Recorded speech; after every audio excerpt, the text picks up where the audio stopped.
Good morning, students. Today we'll continue the chapter Money and Credit, and today we will start the last topic of this chapter, that is the formal sector credit in India. But before we will start this thing, yesterday we discussed the terms of the credit and the loan activities of the bank. That means we understood the meaning that how the banks are creating the money, how they are doing the credit creation, and what are the terms and the conditions of giving the loan. But besides taking the loan from the bank, there are the various credit arrangements. Maybe the people can take the credit or the loan from the money lenders, from the agricultural traders. Money lenders usually charge very high rate of the interest. Agricultural traders are those people who give the loan to the farmers, and in return they are purchasing their crops also, but they purchase their crops at the very less cost, so ultimately farmers are not getting the benefit. Banks, this is the formal sector. Landowners, this is informal sector. And cooperative societies, these are the different credit arrangements for which few stories are given in your book that we will discuss later on. Now let's come to the most important topic of this chapter, formal sector credit in India. So before that, I want to explain you that you have seen some examples that how the people can take the loan from the landowners, from the money lenders, from the different type of the sources. They can conveniently take the loan. So basically we can categorize the sources of the credit into the two parts. First one is the informal sector and second one is the formal sector. First, I am explaining you the literal meaning of the informal sector. Informal sector is that sector which is beyond the rules and the regulations of Reserve Bank of India, that is RBI, or you can say RBI is an apex bank. Apex bank means all the banks are working under RBI. So informal sector, that means no rules and regulation.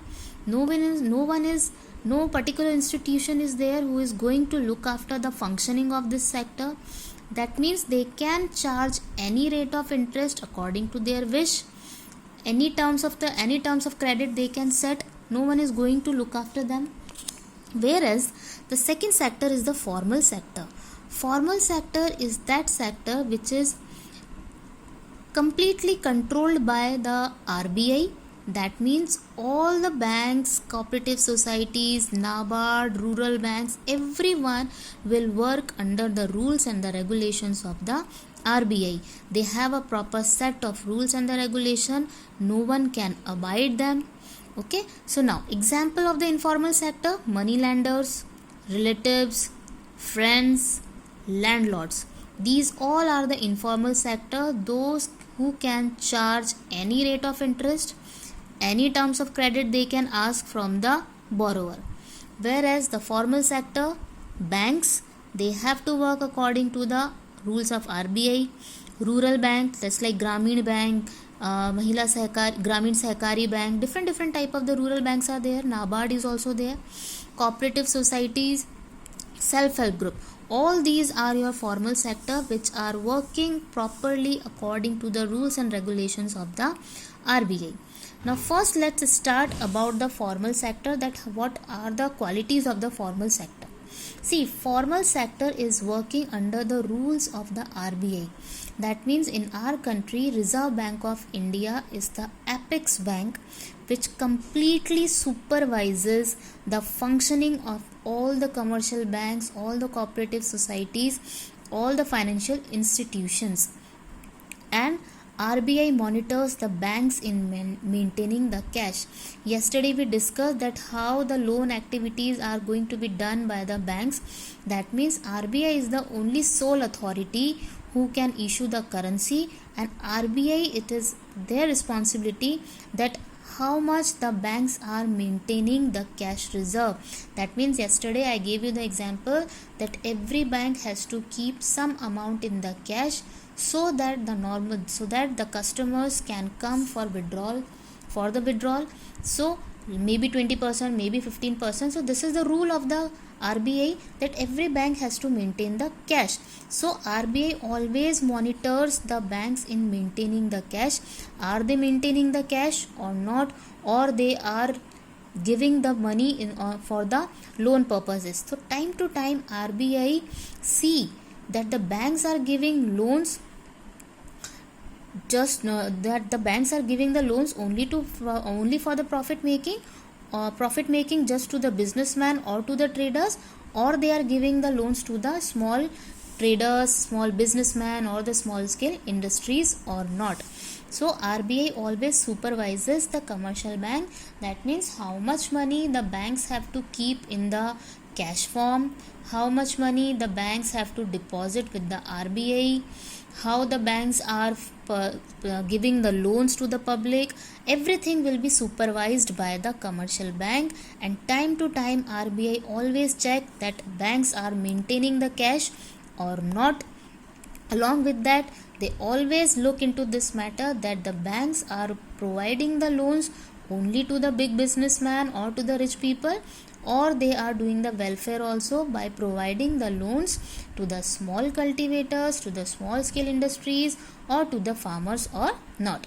And every time, periodically, the banks have to submit the information to the RBI. That means after every period, that means after quarter, that means after 3 months, all the banks have to submit their information that how much money they have lended, that means kitna loan उन्होंने दिया है, to whom they have given the loan, and at what rate of interest they have given, and what are the terms of credits on the basis which they are providing the loans.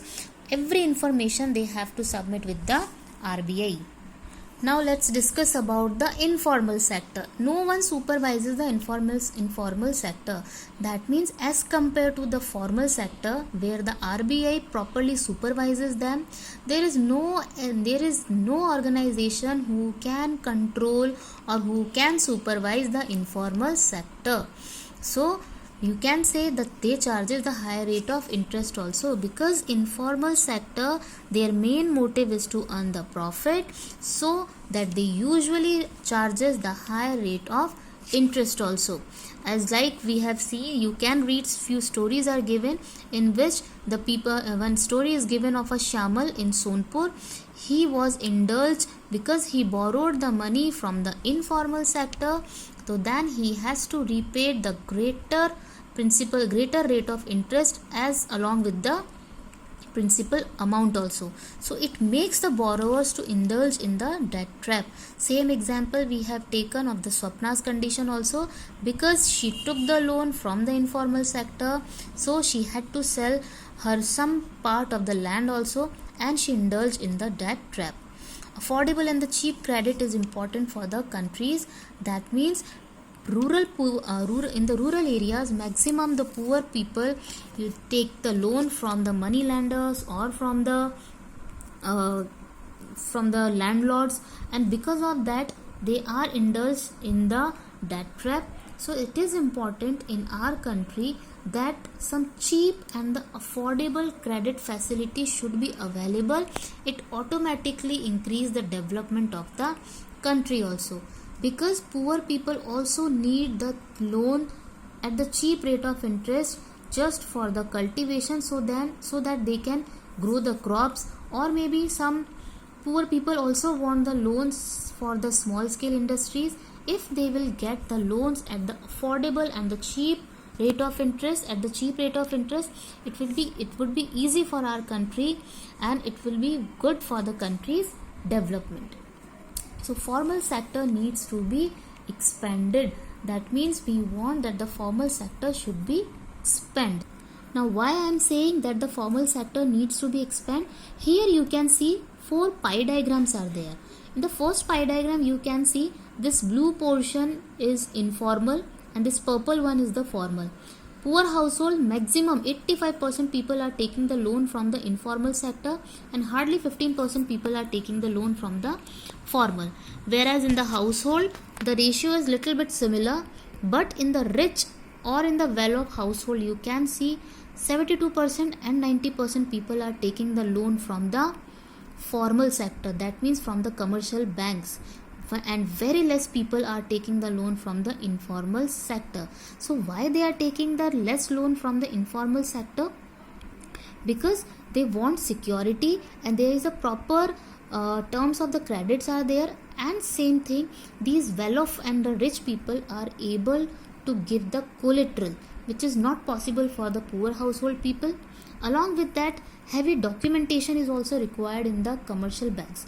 So it is easy for the well off people or for the rich household people to give the collateral. Along with that, documentation work is also not a big task for them, because they are not illiterate, but the poor household people are illiterate. So because of this reason only, documentation process is cumbersome for them, it creates an obstacle for them. That's why they are taking the loan from the informal sector. And we know that maximum loans from the informal sector, they always carry a very high rate of interest, and because of that, the people comes in the debt trap. So the banks and the cooperative societies should expand their area. They should expand their branches in the rural areas, so that the rural people will also get the loan easily from the formal sector. Cheap credit means at the very less rate of interest should be available, so that they can easily take the loan from the formal sector. And it is really very important for the growth and the development of our country that affordable and cheap credit should be available in the rural areas also. Now let's start the next topic, the last topic, that is the self-help group. Self-help group. Okay, as we have discussed in the previous section, that maximum poor households are taking the loan from the informal sources. Reason I said that why they are taking the loans from the informal sector. Reason is simple, very, because of the heavy documentation and collateral. Two reasons are there. Due to the lack of the collateral and the documents, poor people usually take loan from the informal sources. And informal lenders, why it is easy for them to take loan from the informal lenders? Reason behind, because money lenders or the landlords usually know the borrowers personally, and even they are also willing to give the loan to them, so that they can charge a high rate of interest. And in case if their borrowers are unable to repay the loan, then money lenders charges very high rate of interest, and they are not at all maintaining the records of the transactions which is maintained in the formal sector. And because of this reason only, they start harassing the poor borrowers. So now in the recent years, there is the idea to organize the rural poor people, and that idea especially for the women, that is self-help group. Now what is self-help group? First of all, self-help group is a type of the group in which usually the women or the poor people pool their savings. Pool means collect their savings, and out of that savings they start giving the loans to the members. And usually in the self-help group, 15 to 20 members are there, and basically they are belonging to the same area also, and on the daily basis or on the monthly basis they meet and they save regularly. And maximum savings per member varies from rupees 25 to rupees 100, and it depends on the capability of the people also. Sometimes it is more than 25 or rupees 100 rupees also. Now the members can take loan from the group.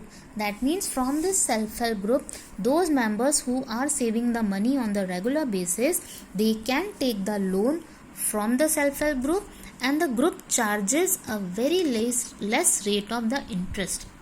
And the group charges less rate of the interest, and after a year or the two, if the group is regular in savings the money, then this self-help group is eligible to take the loan from the bank also. And when the loan is sanctioned, the loan is not sanctioned on the name of the particular person. The loan is sanctioned on the name of the self-help group. And why this? And it is meant to create self-employment opportunities. Basically, what is the benefit of the self-help group? That people can take the loan at the very less rate of interest. Along with that, self-employment opportunities can also increase. And maximum, who are the people who take the loan from the self-help group? Basically these peoples are there, those who are the member, and they are taking the loan for releasing the mortgage land, for meeting the working capital, just like to purchase the seeds or to purchase some inputs for the cultivation, sometimes to purchase sewing machine, handloom. That means for the small industries or for the cottage industries, usually people take the loan from the self-help group. And most of the important decisions regarding the savings and the loan activities are not taken by the single person. It is taken by the whole group, that to whom the loan to be granted, what is the purpose, what amount should be given to them, what is the rate of the interest to be charged, and at what time, and what will be the mode of the repayment. Everything is decided by the group itself, and it is the group who is responsible for the repayment of the loan also. If the group has taken the loan from the commercial bank, and in the case if the one person is unable to repay the amount, then it is the responsibility of the whole self-help group. And this is the good feature, and because of that only the banks are also willing to give the loan to the poor women who all are organized in the self-help group. So the self-help group is helping the problem of the lack of collateral, because in such type of the group there is no need for giving the collateral or the security. From these self-help groups, these 15 to 20 members can get the loans timely for the different purposes, and at the very less rate of interest. That means no documentation is required. And moreover, self-help groups are the building blocks of the organization of the rural poor. Not only does it help women to become financially self-reliant, but the regular meetings of the group provide a platform to discuss different social issues also. So that means self-help group not only creating the employment opportunities, but these groups are giving the loans at the less rate of interest without any documentation, and people are able to meet their daily needs, and they are keeping the meeting, and in the meetings they discuss the different social issues also. And the most important social issues in the rural areas is health, domestic violence, education, sanitation, all such things. So now this chapter is finished.